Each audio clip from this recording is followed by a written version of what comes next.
We have a pole line we're constructing here for redundancy from one substation to the next.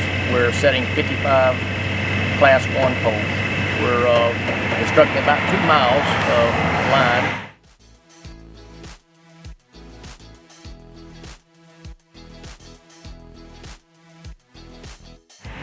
Pike Electric's doing the work for us. They're setting 4 or 5 poles a day. They're framing 4 or 5 after they set these for the following day's work. So it's about 2 miles of line, and they're going quite well at it.